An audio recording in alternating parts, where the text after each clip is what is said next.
ಅಳವಿ ಪಾಯಸ ಮಾಡುವಂಥ ವಿಧಾನ. ಅಳವಿ ಪಾಯಸ ಮಾಡಲು ಬೇಕಾಗಿರುವಂಥ ಸಾಮಗ್ರಿಗಳು: ನೆನೆಸಿಟ್ಟಿರುವಂಥ ಅಳವಿ ಬೀಜ, ಒಂದು ಅರ್ಧ ಕಪ್ ಆಗುವಷ್ಟು ಬೆಲ್ಲ, ಹಾಗೆ 1 ಕಪ್ ಆಗುವಷ್ಟು ಹಾಲು. ಹಂಗಂದರೆ ಅಳವಿ ಬೀಜ ಯಾವ ರೀತಿಯಾಗಿರುತ್ತೆ ಅಂತಂದ್ರೆ ಈ ರೀತಿಯಾಗಿ ಅಳವಿ ಬೀಜ ಇರುತ್ತೆ. ಇದನ್ನು ನಾವು ಒಂದು 2 ಸ್ಪೂನು ಓವರ್ ನೈಟ್ ಎಲ್ಲ ನೆನೆಸಿಟ್ಕೋಬೇಕು, ಅಷ್ಟು ಸಾಕಾಗುತ್ತೆ. ಹಾಗಿದ್ರೆ ಇದನ್ನು ಮಾಡುವಂಥ ವಿಧಾನ: ಒಂದು ಪಾತ್ರೆಗೆ 1 ಗ್ಲಾಸ್ ಆಗುವಷ್ಟು ನಾವು ನೀರನ್ನು ಹಾಕ್ಕೋಬೇಕು. 1 ಗ್ಲಾಸ್ ನಿಮಗೆ ಜಾಸ್ತಿ ಆಯಿತು ಅಂದರೆ ಕಡಿಮೆನೂ ಹಾಕ್ಕೋಬೋದು. ತೆಳು ಬೇಕಂದರೆ ಜಾಸ್ತಿನೂ ಹಾಕ್ಕೋಬೋದು, ಇಲ್ಲ ನಮಗೆ ತೆಳು ಬೇಡ ಅಂತಂದರೆ ಕಡಿಮೆನೂ ಹಾಕ್ಕೋಬೋದು. ಹಾಗಿದ್ರೆ ಇದನ್ನು ಒಂದು 2 ನಿಮಿಷ ಕುದಿಯೋಕ್ಕೆ ಬಿಡೋಣ. ನೈಸರ್ಗಿಕವಾದ ಪೇನ್ ಕಿಲ್ಲರ್ ಇದು, ಅಂದರೆ ನಮಗೆ ರೋಗ ನಿರೋಧಕ ಶಕ್ತಿಯನ್ನು ಹೆಚ್ಚಿಸಲಿಕ್ಕೆ ಇದು ಯೂಸ್ ಆಗುತ್ತೆ. ಓಕೆ ನೋಡಿ, ಇವಾಗ ನೀರು ಕುದಿ ಬರ್ತಿದೆ. ಅದಕ್ಕೆ ನೆನೆಸಿಟ್ಟಿರೋಂಥ ಅಳವಿ ಬೀಜವನ್ನು ಹಾಕಿ ಮಿಕ್ಸ್ ಮಾಡೋಣ. ಇದು ಸರಿಯಾಗಿ ಮಿಕ್ಸ್ ಆಗ್ತಾ ಇದೆ. ಇದನ್ನು ನಾವು ಸ್ವಲ್ಪ ಹೈ ಫ್ಲೇಮಲ್ಲಿ ಫಸ್ಟಿಗೆ ಕುದಿಲಿಕ್ಕೆ ಬಿಡೋಣ. ತದನಂತರ ಅದನ್ನ ನಾವು ಲೋ ಫ್ಲೇಮಲ್ಲಿ ಕುದಿಸ್ಲಿಕ್ಕೆ ಬಿಡೋಣ. ಇದು ಒಂದು 5ರಿಂದ 8 ನಿಮಿಷ ಕುದೀಲಿ.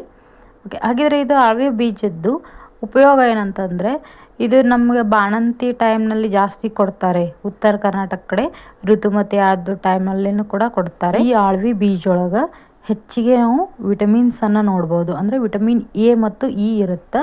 ಆಮೇಲೆ ಪ್ರೋಟೀನ್ ಅಂಶ ಕೂಡ ಇದರಲ್ಲಿ ಜಾಸ್ತಿ ಇರುತ್ತೆ. ಇದನ್ನು ಮತ್ತು ಬಾಣಂತಿ ಟೈಮ್ಗಳಿಗೆ ಕೊಡಲಿಕ್ಕೆ ಕಾರಣ ಏನಂತಂದ್ರೆ, ಇದು ಸೊಂಟ ನೋವಿಗೆ ಪರಿಹಾರ ಆಗುತ್ತೆ ಮತ್ತು ಮಗುವಿಗೆ ಎದೆ ಹಾಲನ್ನು ಹೆಚ್ಚಿಗೆ ಮಾಡಲಿಕ್ಕೆ ಇದು ಸಹಾಯಕ ಮಾಡುತ್ತೆ. ಆಮೇಲೆ ಇದು ನಾವು ಬಾಣಂತಿ ಟೈಮಲ್ಲಿ ಜಾಸ್ತಿ ದಪ್ಪ ಆಗದೇ ಇರೋ ಥರ ಇದು ಕೆಲಸವನ್ನು ಮಾಡುತ್ತೆ. ದೇಹದಲ್ಲಿರುವಂಥ ಮಾಂಸಖಂಡಗಳಿಗೆ ಹಾಗೆ ನರನಾಡಿಗಳಿಗೆ ಬಲಿಷ್ಠವನ್ನು ಕೊಡ್ತದೆ. ಆಮೇಲೆ ನರಗಳಲ್ಲಿ ಏನಾದರೂ ನಮಗೆ ಸರ್ಕ್ಯುಲೇಷನ್ ತೊಂದರೆ ಇದ್ರೂ ಸಹಿತ ಅದಕ್ಕೂ ಕೂಡ ಸಹಾಯ ಮಾಡುತ್ತೆ. ಜೊತೆಗೆ ಇದು ಅಳವಿಯ ನಿಯಮಿತ ಸೇವನೆಯಿಂದ ಎದೆಯಲ್ಲಿ ಕಫಗಟ್ಟಿರುತ್ತಲ್ಲ, ಕಫ ಸಹಿತ ಕಡಿಮೆ ಆಗುತ್ತೆ. ಖಾಲಿ ಹೊಟ್ಟೆಯಲ್ಲಿನ ಕುಡಿಬೇಕು. ವಾರದಾಗ ಒಂದು 2ರಿಂದ 3 ದಿವಸ ಕುಡಿದ್ರೆ ಸಾಕು. ಯಾಕಂದರೆ ಇದರಲ್ಲಿ ಸ್ವಲ್ಪ ಹೀಟ್ ಜಾಸ್ತಿ ಇರುತ್ತೆ. ಹಾಗಾಗಿ ವಾರದಲ್ಲಿ ಒಂದು 2 ದಿವಸ 3 ದಿವಸ ಕುಡಿಯೋಣ. ಓಕೆ ನೋಡ್ರಿ, ಇವಾಗ ಕುದೀತಾ ಇದೆ. ಇದು ನೋಡ್ರಿ ಕಲರ್ ಸಹಿತ ಚೇಂಜ್ ಆಗ್ತಾ ಇದೆ.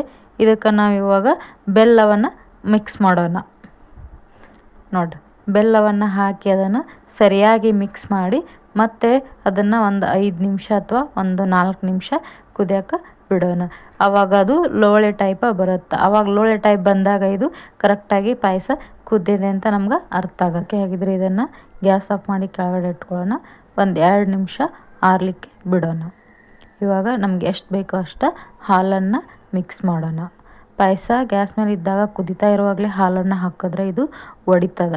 ಹಾಗಾಗಿ ನಾವು ಕೆಳಗಡೆ ಇಳಿಸ್ಕೊಂಡು ಒಂದು ಸ್ವಲ್ಪ ಆರಿದ ಮೇಲೆ ಬಿಸಿ ಬಿಸಿ ಹಾಲನ್ನು ಹಾಕಿ ಮಿಕ್ಸ್ ಮಾಡೋಣ.